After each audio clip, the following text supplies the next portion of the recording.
She was bred as a novelty, perhaps someone's idea of a unique pasture ornament or an interesting conversation piece, something that, indeed, even nature herself wouldn't do. Ziggy is a combination of zebra and pony, leaving her sterile and club-footed and in chronic pain. The zebra pony was wild, had never been handled, and was living out in the hills with some other horses. Over the course of time, the zebra pony became crippled, was falling over, was being picked on by the other horses.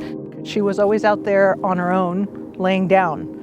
The plan was to shoot the zebra pony, and obviously we couldn't let that happen. She was very flighty. They couldn't even go in to clean because it was too stressful for her to have a person in with her. So I think some people think that they can breed a zebra with a horse or a zebra with a pony, and that they're going to come up with a trainable, rideable, tame pet horse that looks like a zebra. The zebra DNA, the zebra genetics that's inside of that animal expresses itself. She would spend most of her time pacing the fence line. They can be dangerous if they're cornered, they bite, they kick. There was a really pressing matter of getting her feet looked at and trimmed. She was at the point where she was so uncomfortable, and not knowing what her condition really was, we were really concerned for her life. So when you need to work on a zebra's foot, they need to be under general anesthesia, and that can be a very risky proposal, and their wild instincts kick in. I was crying this morning just because, she doesn't understand what's happening, and even though we have to do this for her health, how do you communicate that to her so that she feels okay about it and doesn't see it as another betrayal of humans, coming at her with a dart gun. And watch out, Caroline.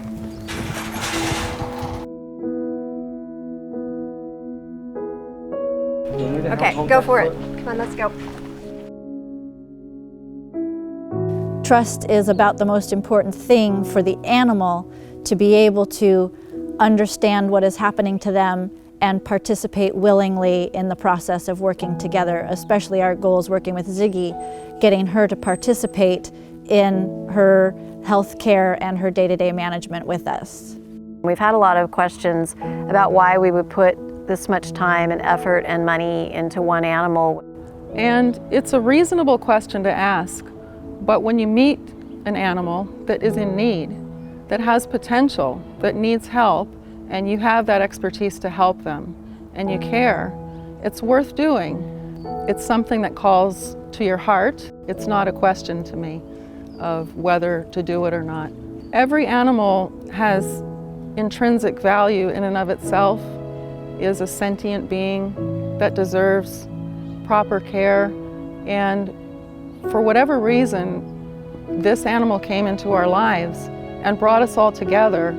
I think Ziggy's story has the potential to bring about a shift in the paradigm of how we think about the emotional lives of horses and how we approach training and management of them to improve their quality of life and welfare and our connection and relationship to them.